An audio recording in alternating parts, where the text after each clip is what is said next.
हाँ सुनंदा जी। हाँ जी, सभी गुरु भगवंतों के चरणों में मेरा सादर नमोस्तु नमोस्तु नमोस्तु। सभी माता जी के चरणों में वंदामी कोटि कोटि इच्छामी, और सभी सादरमी बंधुओं को जय जिनेंद्र। मैं सुनंदा जैन दिल्ली। जैसे अभी आज जो प्रोग्राम हुआ, इस प्रोग्राम को अगर हम एक इतिहास समझे कि एक इतिहास है अपने आप में, तो आज से कई वर्षों बाद लोग इसको याद करेंगे कि हाँ, जब कोरोना काल के टाइम लोग मिल नहीं सकते थे, कोई प्रोग्राम नहीं रख सकते थे, तो एक जैन धर्म का क्या इतिहास बना इस दौरान।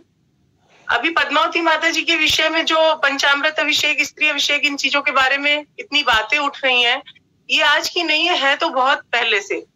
जब मैं छोटी थी, मैंने जब भी इतना नहीं सुना कि तेरा पंथ क्या है, हमने तो जब से हम बड़े हुए हमने हमेशा अभिषेक करा, फल फूल आदि चढ़ाया, तो हमें इतनी जानकारी नहीं थी कि तेरा पंथ क्या होता है।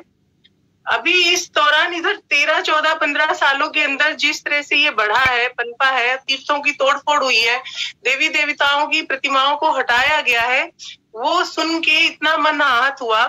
अभी हम आपको बताएं, गुल्लिका जी श्राविका संघ जो पूरे भारतवर्ष में 52 गजा में जो प्रकरण हुआ उसके नाम से जाना गया। हम गुल्लिका जी श्राविका संघ में हम सब साक्षी हैं उस प्रकरण के, क्योंकि हम भी वहां पर थे। नीलांजना दीदी, मयूरी, मैं और भी महिलाएं, हम लोग वहां पर 52 गजा में साक्षी हैं उस प्रकरण की। और मोहित भाई और सुदर्शन भाई को जिस तरह से पीटा गया और पहाड़ से फेंक देने की धमकी दी गई थी, वो हम लोगों के सब सामने हुई थी।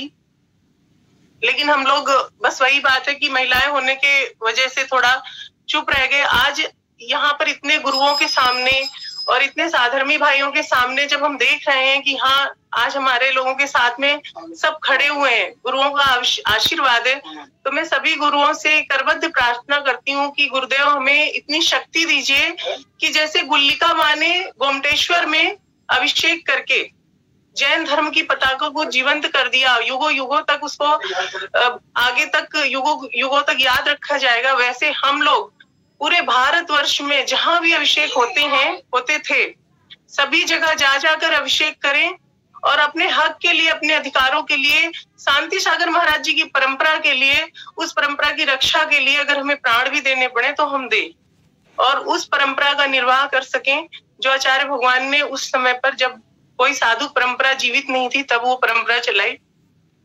ऐसा गुरु भगवंतों के चरणों में मैं कोटि कोटि नमोस्तु करते हुए आशीर्वाद चाहती हूँ कि गुल्लिका जी श्राविका संघ जो जैसे भी करके हम लोग चला रहे हैं। हम लोगों ने पहले गंभीरा में भी अभिषेक किया, वहां होता ही है, जो धर्म सागर महाराज जी की शायद जन्म स्थली है। अड़िंदा पारसनाथ भी गए, हम लोगों ने अभिषेक किया वहां पर गुल्लिका जी श्राविका संघ की तरफ से। और रतनपुरी में भी बहुत बड़ा अभिषेक रखा। अब 52 गजा गए तो वहां का प्रकरण सबको पता ही है। तो ऐसे जो है भारतवर्ष में कहीं भी जो ये परंपरा बंद करी गई है, हम उस गुल्लिका माँ की शपथ लेके खड़े हुए हैं कि जैसे पहले अभिषेक होता था वैसे युगों युगों तक सब जगह अभिषेक होगा। तो आप सभी गुरुदेव हम लोगों को आशीर्वाद दीजिए कि हम अपना अभियान जारी रखें। हमारे साथ में जो भी महिलाएं जुड़ी हुई हैं, वीरांगना बन के इस अभियान को हमेशा श्रद्धा के साथ पकड़े रखें। और सभी आचार्य भगवंतों का कोटि कोटि नमोस्तु। गणनिहारिका श्री ज्ञानवती माता जी के चरणों में जो हमें निरंतर हमें आशीर्वाद देती हैं और इस जैन धर्म को जो आर्ष परंपरा है उसको हम पालन करते रहे, ऐसा आशीर्वचन देती हैं। उनके चरणों में कोटिशा वंदामि। नमोस्तु महाराज जी, नमोस्तु।